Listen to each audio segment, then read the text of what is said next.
Hello friend, welcome to my channel. दोस्तों, हिंदी साहित्य की अगली कड़ी के बारे में हम बात करते हैं, जिससे कि पिछली वीडियो में हमने आधुनिक काल के विभिन्न वादों के बारे में समझा।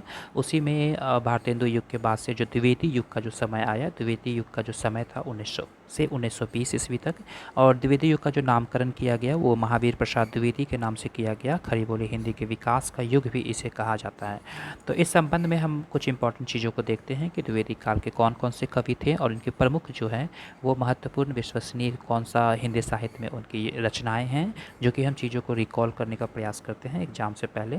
तो महत्वपूर्ण पत्रिका इसमें आई थी सरस्वती पत्रिका 1903 ईस्वी में। सरस्वती पत्रिका का जो संपादक था वो महावीर प्रसाद द्विवेदी जी थे और इसके संपादक बने, और यह यूपीएसआई का फेवरेट प्रश्न है। और यूपी में जो एसआई का एग्ज़ाम होता है उसमें रिपीटेड टाइम ये एग्ज़ाम जो है मल्टीपल टाइम पूछी जाती है।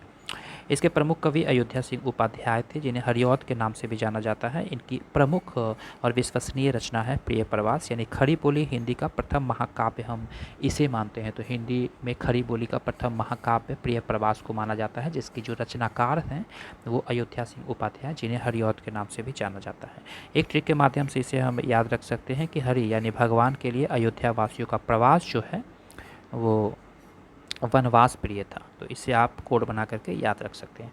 आगे एक और इम्पॉर्टेंट कवि के बारे में चलते हैं, मैथिली शरण गुप्त, जिन्हें राष्ट्रकवि का दर्जा भी प्राप्त है, और गांधी जी ने इन्हें राष्ट्रकवि की उपाधि दी थी।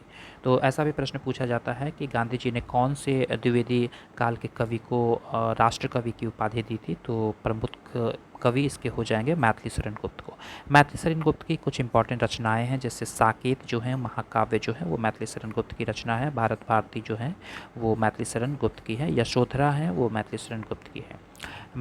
मैथिली में भारत की भारती आवाज़ साकेत तक गूंजी थी। तो इसे आप ट्रिक के माध्यम से याद रख सकते हैं। भारत भारती पुस्तक से ही देश की राष्ट्रीय प्रेम की भावना जगी थी।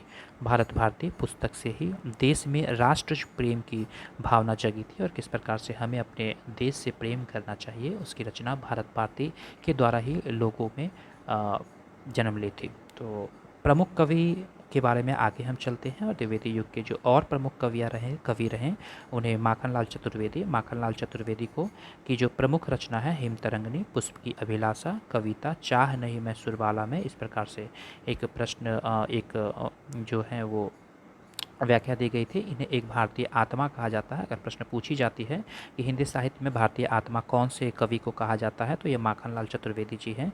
हिमतरंगिणी के लिए उन्हें पहला साहित्य अकादमी पुरस्कार, इससे पहले हमने डिस्कस किया है पिछले वाली वीडियो में, 1955 ईस्वी में इन्हें हिमतरंगिणी के लिए पहला साहित्यिक अवार्ड मिला था।